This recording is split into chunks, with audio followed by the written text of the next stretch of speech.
po binibini mo rin. Ako po ay si John Lloyd Abeso. Ako po ay mula sa 12th stand to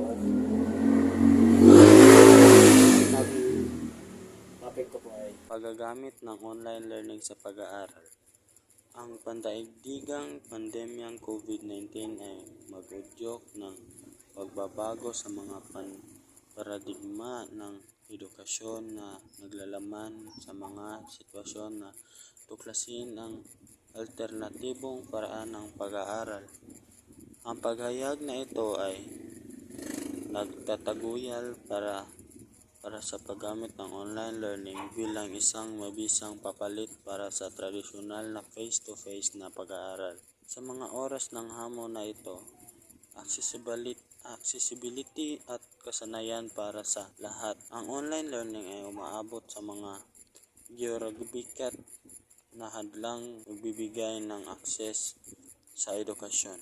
Ang paggamit ng online learning sa pag-aaral ay nagbibigay ng mga oportunidad at hamon sa mga mag-aaral sa modernong panahon.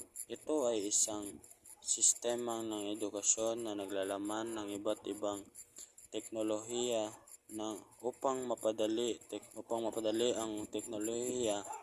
mapadali ang pag-akses sa impormasyon at pagtuturo sa kahit saan at kahit kailan. Isang pangunahing benepisyo ang online learning ang pagkaroon ng fleksibilidad at binigyan nito ng mag-aaral ng kahagdagang na pag-aaral sa kanilang sarili sa isang pisikal na silid-aralan na nagbibigay daan sa mga maraming individual na nakapagtapos ng kanilang kurso habang nagtatrabaho o may ibang responsibilidad.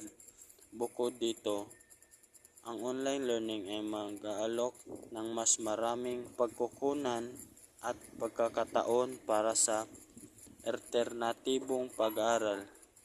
Maaaring gamitin ang online form or online learning, video lectures at collaborate upang makipag-ugnayan sa mga mag-aaral.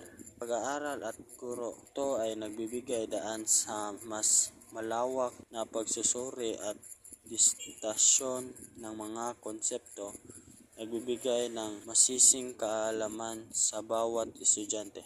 Ngunit may isang hamon din ang kaakibat sa online learning, ang kakulangan sa pisikal na ito. Turing na sa guro at kapwa mag-aaral ay maaaring maging kahadlang sa masising pangasa ng ilang konsep. May mga estudyanteng mas nangangailangan ng personal tulad ng koneksyon sa internet at kayahan sa paggamit ng teknolohiya. Ang maaaring maging hadlang din para sa ilang nag-aaral sa katawan ng online learning ay isang nagbabago at epektibong paraan ng edukasyon, ngunit mahalaga ang mga teknikal na aspeto ay halaya upang matiyak na ang bawat mag-aaral ay nakakamit ang kanyang pinakamahusay na potensyal sa online learning environment.